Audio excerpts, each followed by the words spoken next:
Hi everyone, my name is Nick, and I just want to say thank you guys for all the support. I love playing Nuzlocks, but that's all thanks to you guys. So thank you all very much for 7,000 subscribers. Anyway, this is my attempt at a Hardcore Nuzlocke using only Water-type Pokemon. If you don't know what a Hardcore Nuzlocke is, here's the rule set. I can only catch the first legal Water Pokemon in each area. If a Pokemon faints in battle, it's considered dead and must be boxed permanently. No bag items in battle. I cannot overlevel the next gym leader's highest level Pokemon. And the game must be played on set mode. If you were to ask me what the best type for Nuzlocking is, I'd say water is one of them. Water types are good because they're readily available in most games, and they only have 2 weaknesses, making them easy to work around. This makes water types very reliable and easy to team build with. Alpha Sapphire has 18 different water lines, and it includes some of the best Pokemon in the game, like Gyarados, Starmie, and Tentacruel. Which means that even though I'm restricted to only using water types, this challenge won't be that difficult. So I decided it was appropriate to play without EVs, and to restrict myself to only Pokemon that are not caught in the water. This means that any Pokemon caught by fishing, surfing, or diving are off limits, and I can only catch water Pokemon that are found in the grass, caves, or other areas. So, let's see if I can beat Pokemon Alpha Sapphire using only water Pokemon that are not found in the water. Real quick, if you like this video, please like and subscribe. I stream every day on Twitch, so if you want to see the behind the scenes, come check me out. Thanks. The challenge starts on Route 101, where I pick my starter. Obviously, since we're doing a water challenge, I choose Mudkip. Eventually, once it evolves, Swampert's gonna play an important role in this challenge. Swampert's actually immune to one of water type's weaknesses, being electric. This means that we only have to be cautious for one of water type's weaknesses being the grass type. This is actually very good because our next encounter is a Wingull. Wingull is a flying type, which means that it's weak to electric and rock type moves. Swampert and Wingull actually pair up very well with each other because they cover each other's weaknesses. The flying type takes care of the grass types, and the ground type takes care of the electric and rock types, making them synergize well with each other. Our last encounter for a while is a Lotad. Lotad also synergizes well with our other 2 encounters because the additional grass type also helps cover some of our weaknesses. The natures on our Pokemon aren't too amazing, but having Swift Swim on Lotad is very good. Because we are a water team, we are going to be using rain to our advantage. This means that Lotad will have doubled speed whenever we're in the rain. Without any hesitation, I hear Roxanne calling. If you guys guessed that this gym was not a problem, you'd be right. But in case you're wrong, let me tell you. This gym was not a challenge. We sucked all of her Pokemon dry, down to the last drop of HP. With the first badge down, we make our way to Dewford Town, where the second gym is made of gym. Literally. Anyway, at level 16, Wingull actually gets access to Wing Attack, a flying type move. This means that again, this gym battle was not a problem for us. Brawly did try to use Bulk Up to reduce the damage, but we swept them under the carpet. That's 2 badges down. I go to deliver some letter to Steven, then I make my way to Slateport. We have a rival battle first on Route 111 against May. She does have a Fire Water Grass core, but like I said, because all of our Pokemon complement each other very nicely, we breeze through our rival. Marshtomp takes care of the Slugma, Wingull takes care of Grovyle, and Lombre takes care of Wailmer. With nothing left in front of us, I make my way towards Watson. And look, before you say anything about the 3rd gym, we do have another encounter, so let's get that first. To the left of Mauville, we get ourselves a Marill. Marill has the added typing of Fairy, meaning that she's gonna do very well against Drake. Azu has the ability Huge Power, which doubles her attack. This is very good because I intend to use her as a physical attacker. For the fight against Watson, things go pretty much just as you expected it would. Mudshot from Water Polo takes out everything. First the Magnemite, then the Magneton, and last is the Electrode. Maybe I should have made this challenge even harder, but with that, we earn our 3rd badge. On the way to the 4th gym, we hike our way up Mount Chimney and make our way to Fall Arbor Town. Towards the left on Route 114, we come across our 5th encounter. Here, there is a 1% chance of encountering a Surskit. Not the most useful Pokemon since we can't evolve it, but it's an encounter nonetheless. We pass through Meteor Falls, where we see the evil team's up to no good. They've captured Professor Cosmo, so it's up to us to save him. They challenge us to a doubles battle, so we pair up with May to take them on. With Team Aqua defeated, Magma Leader Maxie shows up out of nowhere. The Aqua Grunts snatch the meteorite and head up to Mount Chimney. We help the professor get back to his town and head up to chase Team Aqua. We confront the Aqua leader Archie, and he challenges us to a battle. Mightyena confuses us with a swagger, but a person berry snaps me out, and a player-off takes out the Mightyena. Golbat tries to confuse us with the Confuse Ray, but we hit through the confusion and knock it out with Aqua Tail. Sharpedo hits an Ice Fang, and gets the freeze on us. I use Marshtomp to slow it down, and then use Pelipper to take it out with Air Cutters. That Sharpedo is scary, and it only gets stronger from here. But now with Archie defeated, we can head towards Lava Rage Town. Here, we fight the Fire-type Gym Leader. Look, I don't know if our team is just stacked, or the Gym Leaders all suck, but we are having an easy time with these Gym Leaders. Why are the first 4 Gym Leaders so easy to counter? Flannery Slugma goes down to an Aqua Tail. Numel as well goes down to an Aqua Tail. Torkoal actually lives one since it has such high defense and gets off a Sunny Day. Unfortunately for her, as she heals, this gives me turn to set up rollouts and it takes out her Torkoal. Easy peasy 4th gym. We meet up with May outside and we head back to Petalburg together. This gets us to challenge her dad for the 5th gym badge. His first Pokemon is a Slacking. By timing our digs correctly, we can take out the Slacking without taking another hit. When Vigoroth comes in, I send in Pelipper to take the boosted Retaliate. It does some big damage, but a berry keeps us healthy. This lets us take out Vigoroth, and he sends in his second Slacking. I use Protect on the first turn, fearing a boosted Retaliate. I then switch into Azu on the Truant turn, and again, I can time my digs to take out the Slacking. This gives us our 5th gym badge. With that defeated, it gives us access to Surf, and we can journey to Fortree City. The trek to Fortree is quite uninteresting, but we find ourselves at the Weather Institute. It appears that Team Aqua hijacked the building, but we save the scientists and kick out Team Aqua. We arrive at Fortree City Gym, and I head straight to Winona. First is Swellow. I use Pelipper to surf her down, but she's able to deal a lot of damage with Endeavor. Her next Pokemon is her own Pelipper, who goes down to a couple of Rock Tombs. Her third Pokemon is Altaria, but I saved Azu for exactly this situation. We're bulky enough to tank an Earthquake, so Playrough is able to take out the Altaria. Her last Pokemon is Skarmory. The rest of my team is either weak to flying, or is really damaged, so I just have to stay in with Azumarill. Skarmory is faster than me, but I'm able to take him down to red health. If she attacks me first, then I'm losing Azumarill to a Steel Wing. I click Aqua Tail, and thankfully, she used a Sand Attack instead of a damaging move. If she hit me with a Steel Wing, we would have lost Azumarill for sure. Getting the 6th badge was way too close for comfort. With the level cap now raised to 45, I decided now would be the best time to evolve Ludicolo. Except there isn't a sprite for him for some reason. It took me a while to find a sprite style that fit for everybody, until I found the sprite that turns all the Pokemon into little girls. Anyway, moving past Fortree City, I head to Lily Cove City. On the way, I come across the Safari Zone where I can catch another encounter. Golduck is one of the few fast water types available to us, so he's going to be very important.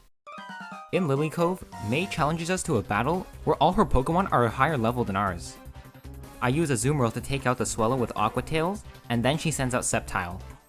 Pelipper easily counters her and takes her out with an Air Cutter. Makar goes next, but he easily goes down to a Dig.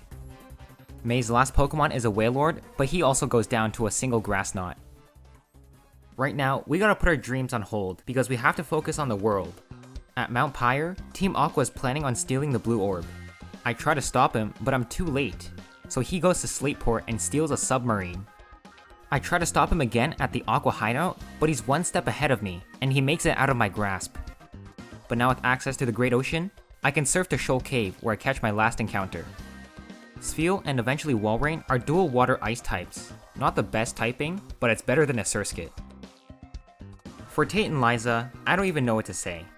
They only have 2 Pokemon, and it's a double battle. So if you just have 2 Pokemon that know Surf, you can basically end this battle in 1 turn. Once the twins are defeated, a green light pierces from out of the water. Steven gives us the Dive TM and tells us to go check it out. After surfacing from the cave, it becomes obvious to us that it was Team Aqua's doing. After navigating through the cavern, I make it to the final room where Archie is located. He then challenges us to a battle in what's probably the coolest background ever. A whirlpool in a cavern underground? That's so sick. But back to the main focus. Rock Smash takes out Winona, and Dig takes out his Muck. When he sends out Crobat, I'm at -2 defense, so I switch Walrein in to take out the Crobat. His next Acrobatics does big damage, but his Citrus Berry keeps us over half health as I hit an Aurora Beam. He lives in the red as he goes for another Acrobatics, and I hit another Aurora Beam to take him out. When he sends in Sharpedo, I send in Azumarill. He goes for the Crunch with the Mega Evolution, and Poison Fang brings me all the way down to 14 health and poisons me. Luckily, I survive, and one Play Rough is all I need to take out the Sharpedo. For those of you wondering why I didn't die due to Rough Skin, Sharpedo actually loses that ability upon Mega Evolution. Now with Kyogre awakened, it summons the Primordial Sea, and it's up to us to stop him. I go to the Cave of Origins, where I'll be fighting Kyogre. We hitch a ride on his back, and we swim to his final resting spot.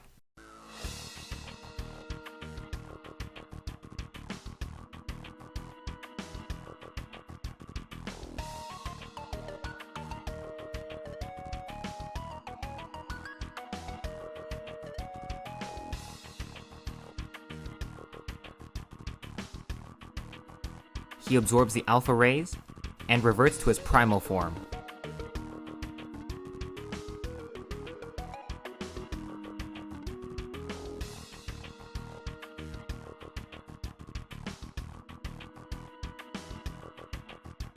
Now don't be fooled, just because he is a big scary legendary Pokemon, he still died to 2 Grass Knots. It's cause he's got that fatty at the back. But we've just saved the world, and it's all because of us. At last, we can continue our challenge and get the 8th gym badge. Wallace starts with the Love Disc, so I start with Golduck. 2 hits are all I need to take out the Love Disc. On the Whiscash, Surf does big damage as he goes for an Earthquake. A Surf on the next turn takes out Whiscash, and he sends in Celio. I switch out into a Azumarill who has Superpower and defeats the Celio in one shot. When Seaking comes out, I do some damage with Azumarill and then I switch out into Ludicolo. Since Swift Swim in the rain makes us faster, we take out the Seaking with a Grass Knot. This baits in Milotic, who we do big damage to with Grass Knot. We tank an Ice Beam and don't get frozen, and our next Grass Knot takes out the Milotic, earning us the 8th badge. With all the badges in our possession, Wallace gives us the HM Waterfall, and we can make our way through Victory Road. Navigating through the maze wasn't a challenge. All we had to do is avoid all the trainers and complete the puzzles. But at the very end of Victory Road, Wally's there to challenge us.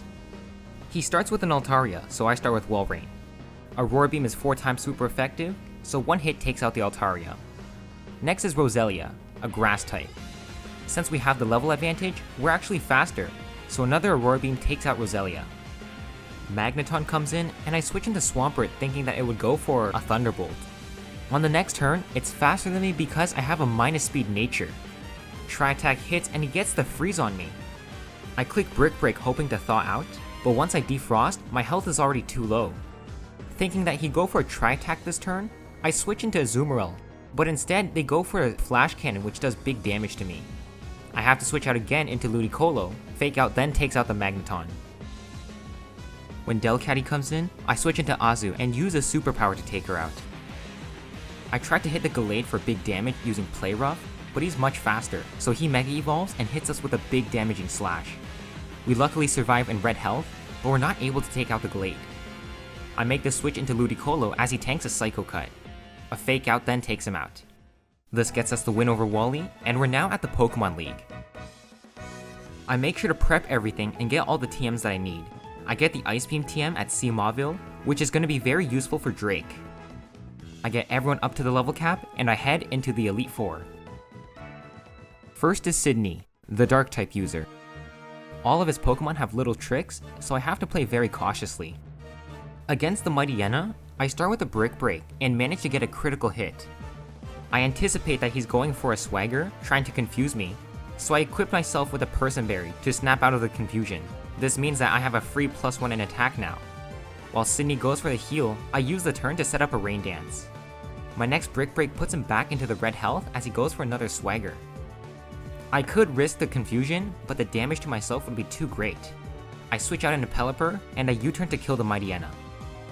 He then sends in Shiftry, but I thought he'd go for somebody else, so I sent in Walrein. Shiftry wants to use a Leaf Blade against me, so I don't have the time to switch. I go for the risk and hit a Blizzard, and knocks out the Shiftry. He sends in Cacturne next, so I switch out into Pelipper. I use U-turn to take out the Cacturne, and I switch into Azumarill. Sharpedo's Poison Fang gets the poison on me, but that doesn't stop me from hitting it with a Play Rough to take it out. Last is the Absol. It doesn't have any super effective moves against me, so I hit a Superpower to take it out. That's the first Elite Four down. The second Elite Four is Phoebe, with her Ghost types. We don't exactly have super effective moves against her, but she can't really do anything to us either. I start with Swampert to use an Earthquake as she hits us with a Confuse Ray. A Person Berry snaps us out, and another Earthquake takes out the Dusclops. Sableye second, but he goes down to an Earthquake. Phoebe's third Pokemon is a Banette. Banette does go down to an Earthquake, but a Grudge means that I lose all my Earthquake PP. Her second Banette outspeeds me, and manages to hit me with a critical Shadow Ball. However, a single Waterfall is all I need to take him out. The final Pokemon is Dusknoir. I hit a Waterfall that does just under half health as he goes for a Hex. Another Waterfall brings him down to red health, but he goes for an Ice Punch and gets the freeze on me. I don't want to risk the crit, so I have to switch out into somebody else. Azumarill comes in, and eventually a Waterfall takes him out. That could have gone better. I probably could have played it a little bit safer, but I was getting impatient. The third Elite Four is Glacia, the Snow White Queen. She uses Ice types, so she can't really do that much damage to us. I start with Azumarill, and use a Superpower to take out the Glalie.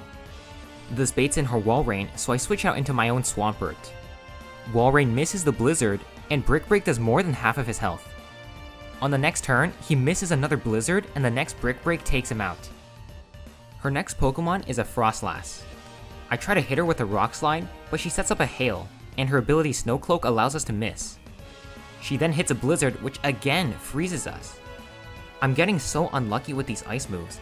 They're always freezing my Swampert. I make the switch into Walrein, and finally a Surf takes out the Frostlass.